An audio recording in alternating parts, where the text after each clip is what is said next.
Relationships aren't easy, but they're lots of fun if you can balance them out.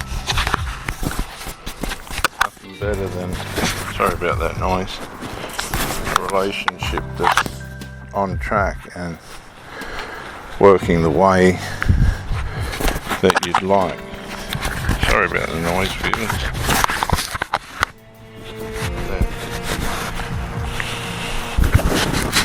But for many of us, past the love bomb stage, happiness and contentness ain't a reality. We learn to modify our tolerances to put up with other people's dysfunctions, the person that we're with's dysfunctions.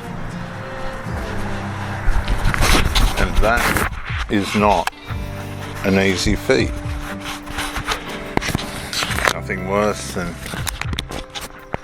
being covertly modified, conditioned in the way that you perceive things and put up with things, to a point where you're putting up with things that you just wouldn't.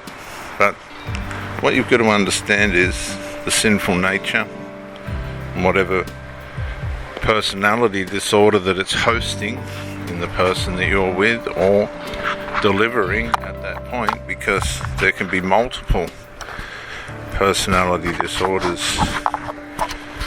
functioning in different people at different times. We try and put them in one box, but you can't do that with the sinful nature because it's too diverse. It's got too many ways of streaming itself and chameleonizing and changing itself without anybody knowing. That's why sometimes you'll hear somebody say, I didn't even know who the person was. Well, really what they're saying is, I didn't know the extent to which the sinful nature could transform someone.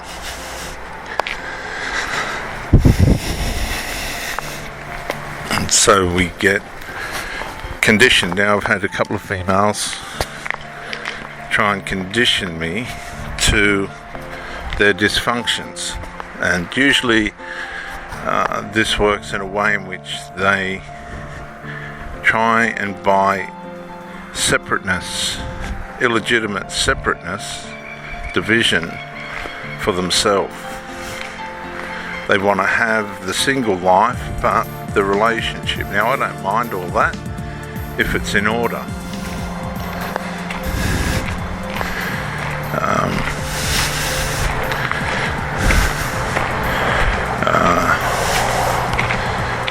But the covert female sinner knows how to do it in micro-incremental penetrations as the relationship goes on. So at first they do all the performance, the love bomb, the lot, lots of sex, lots of attention and interest and running around and making sure everybody's happy. But over 6 to 12 months you'll start to see strange, negligent behaviours begin to surface, and you'll have two choices. You'll either go, right, that's a red flag and I've got to get out of this, or you'll try and adapt yourself to the dysfunctional behaviour. And the thing is, neither are easy. Psychological adaptation to maintain the relationship isn't easy. Considering walking away from a relationship that you want to try and have isn't easy. But it's the crossroad where you've got to decide, do I stay or do I go? And you've got to make the right decision. But all too often we stay when we should have went, and that's where the trauma bond begins, and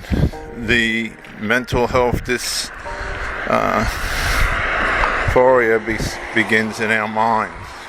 So now you're not just in a war trying to sort out the person and the way they're trying to condition you in amongst the good times, as it were, but now you're in a battle with yourself, because part of you is saying this ain't right and I got to get out, and I got to get out fast, but the faithfulness, loyalty, devotedness and commitment side of you is saying stay. You need to stay to save face, to save yourself within yourself. So now you're in a battle of values while you're being abused. And the problem too is a lot of outsiders don't see the abuse. You're dealing with all this behind closed doors. And in daily life you're a functioning conflict. I don't know if anybody's ever heard that one before. We've heard of functioning addicts and all the other stuff. Well, you're a functioning conflict. You're trying to go through your daily life with these conflicts going on inside your head due to the relationship and all its negligences and abuses. And this is how another person's sinful nature wears you down, and how your sinful nature keeps you in a place of destruction. So you're micro-incrementally harming yourself on a daily basis with these inner destructive conflicts that affect your mental health and your physical health. You can't resolve anything, because if you say something, and I've dealt with many women that have said I couldn't say anything because the person would explode. And I've been in relationships where they've become so run down and worn out from trying to fix things and being unable to do that because the person that they've been with just won't have it. They've been so run down that I've had little things happen in the relationship that they haven't liked and gone into a talks, as it were, discussions on what needs to be fixed and what not, and really have been quite understanding about it, and been interpreted to be one of these people that you can't talk to. Well, that's because the other person's been abused for so long.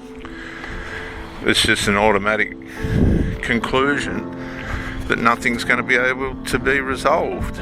So you can be working through things and resolving things with these hurt people because they put up with abuse before you come along, but you're unable to, because they've already concluded that this can't be fixed, because nothing ever was fixed in the past. They haven't grown.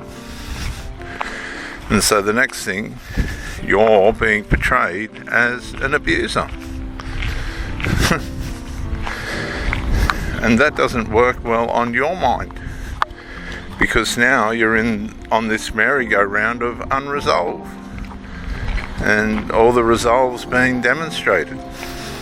And so you're on this psychological Rubik's Cube. There doesn't seem to be a way of finding how to put things all together. You're dealing with a Rubik's Cube person.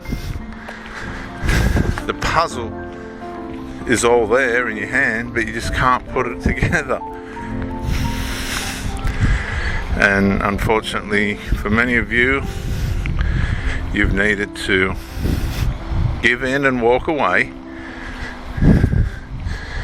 but you've stayed longer than you should have. But we're not culturalized to understand that it's okay to say, look, this has beaten me, I'm done, I need to leave,